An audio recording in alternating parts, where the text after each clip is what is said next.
आज हम childhood and growing up विषय में अर्नोल्ड गैसेल परिपक्वता सिद्धांत के बारे में पढ़ेंगे, यानी अर्नोल्ड गैसेल्स मैच्योरेशन थ्योरी। तो अर्नोल्ड गैसेल ने परिपक्वता का सिद्धांत दिया था।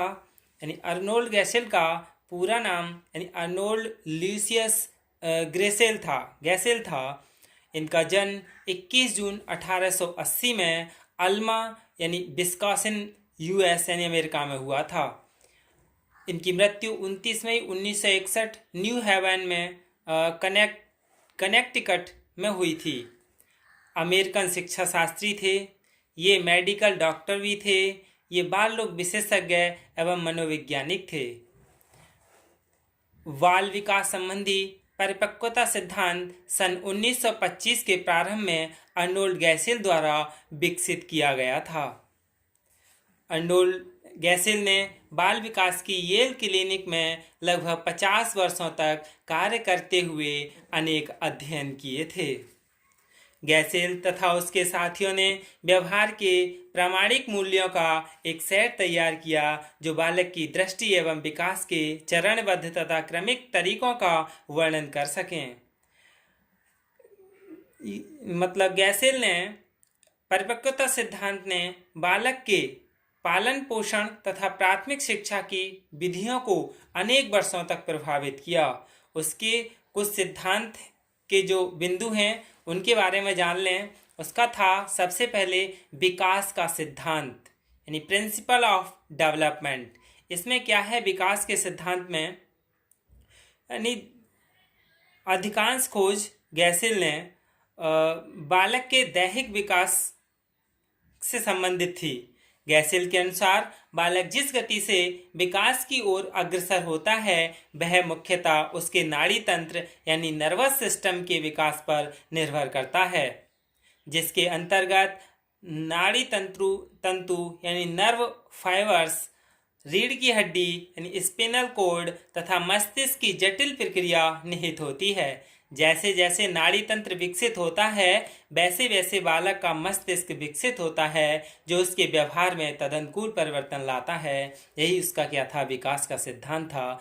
दूसरा है परिपक्वता का संप्रत्यय यानी द कॉन्सेप्ट ऑफ मैच्योरेशन।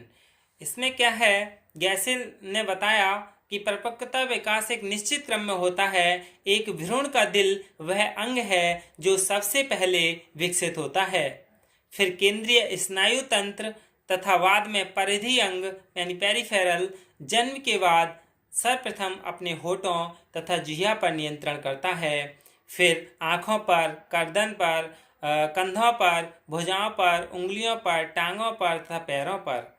जन्म से पूर्व तथा जन्म के पश्चात सिर से पैर तक विकास प्रक्रिया का एक निश्चित तरीका होता है। जैसे जैसे बच्चा बड़ा होता है वे बैठना, खड़े होना, चलना, दौड़ना आदि सीखते हैं।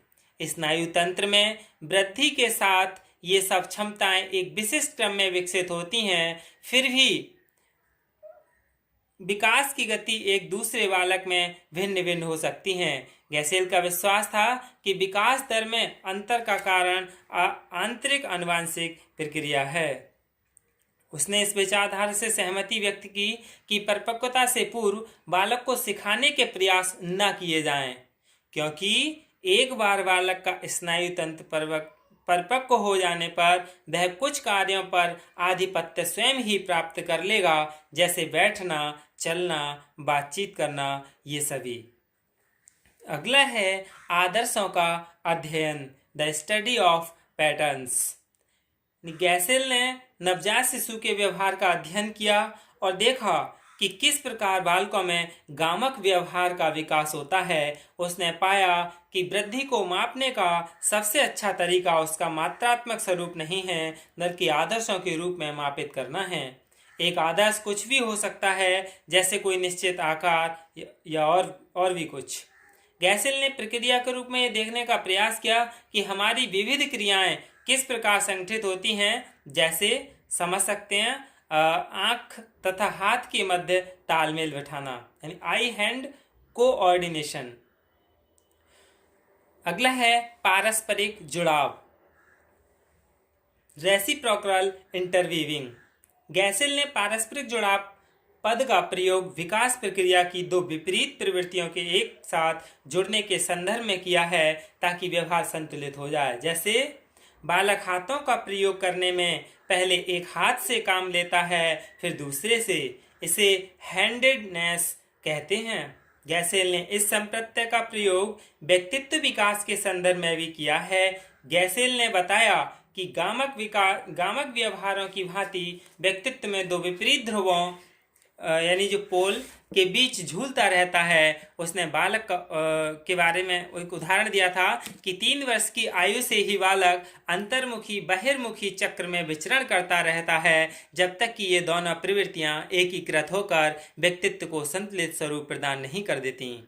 अगला है कार्यात्मक विषमता यानी फंक्शनल एसिमेट्री। गैसेल ने पाया कि कार्यात्मक विषमता बच्चों की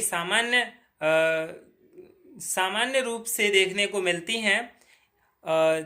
देखने में आता है कि शिशु ज़्यादातर अपने सिर को एक तरफ मोड़कर लेटता है और अपनी बाहों को उस ओर फैलाता है जिस ओर सिर मुड़ा होता है और दूसरी बाहों को सिर के पीछे मोड़ता है। यह वह प्रतिबिंब या अभिव्यक्ति है जहां शिशु ध्यान को उस दिशा में मोड़ देता है जिधर उसका हाथ या मुट्ठी फैली होती है। अगला है स्वनियंत्रण यानी समंजन, सेल्फ रेगुलेशन।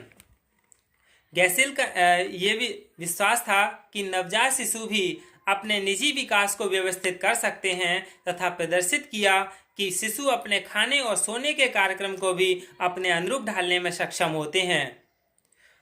गैसेल ने स्वनियंत्रण को व्यक्तित्व विकास एवं संतुलन बनाए रखने की दृष्टि से भी महत्वपूर्ण माना। उसने विकास को एक ऐसी प्रक्रिया के रूप में निरूपित किया है जहां व्यवहार एक चक्रीय क्रम में आगे बढ़ता है और संतुलन और असंतुलन के बीच झूलता है। जब बालक विकास के नए दौर से गुजरता है, जब तनाव बढ़ते हैं, तब ये स्वनियंत्रण प्रक्रियाएं यह सुनिश्चित करती हैं कि प्राणी किसी एक दिशा में बहुत दूर तक नहीं जाता। अगला है वैयक्तिकता यानी इंडिविजुअलिटी। गैसेल के जो आलोचक थे उन्होंने अपना विचार रखा कि जो गैसेल ने अध्ययन किए हैं उसके आधार पर यह कहा कि प्रत्येक आयु में सभी बच्चे एक जैसे ही व्यवहार करते हैं।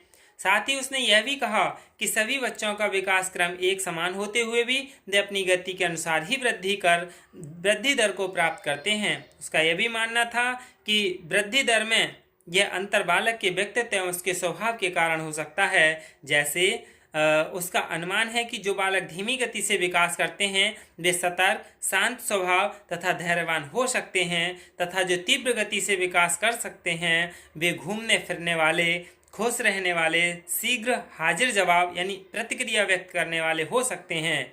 गैसेल का विश्वास था कि बच्चे के वातावरण की उसके स्वभाव एवं विकास की शैली के अनुरूप बनाए जाने के प्रयास किए जाने चाहिए। अगला है बच्चे के पालन पोषण का तरीका यानी फिलॉसॉफी ऑफ चाइल्ड रियरिंग। गैसेल का मत था कि बच्चे की विकास की दृष्टि से बाल केंद्रित उपागम को अपनाया जाना चाहिए यानी बच्चे के अनुरूप पाठ्यक्रम को अपनाया जाना चाहिए। उसने अभिभावकों को सलाह दी कि वे बच्चे की परवरिश का पूरा ध्यान रखें तथा शिशु मनोविज्ञान से पूर्ण रूप से परिचित हों। उन्हें बच्चे की प्रत्येक जरूरत का ध्यान रखना चाहिए तथा इस दृष्टि से पूरा समय चक्र यानी जो टाइम शेड्यूल है तैयार रखना चाहिए। उसने अभिभावकों को इस तथ्य से अवगत कराया कि बच्चे को एक व्यक्ति के रूप में विकसित करने का संपूर्ण दायित्व उन्हीं पर है। वे जैसा चाहें उसे वह रूप प्रदान कर सकते हैं। उन्हें अपनी प्रत्याशाओं के आलोक में बालक के व्यक्तित्व को संवारना है। इसी संदर्भ में गैसेल ने बाल विकास संबंधी प्रारूपों की एक श्रृंखला विकसित की। गैसेल का यह विश्वास था कि माता पिता को इन प्रारूपों की जानकारी होने से वे अधिक समझदारी, धैर्य के साथ संतुलन, असंतुलन एवं अनिश्चितता की स्थिति में भी अपने कार्य को सहनता एवं सफलता के साथ कर सकते हैं। यही गैसेल का परिपक्वता का सिद्धांत था।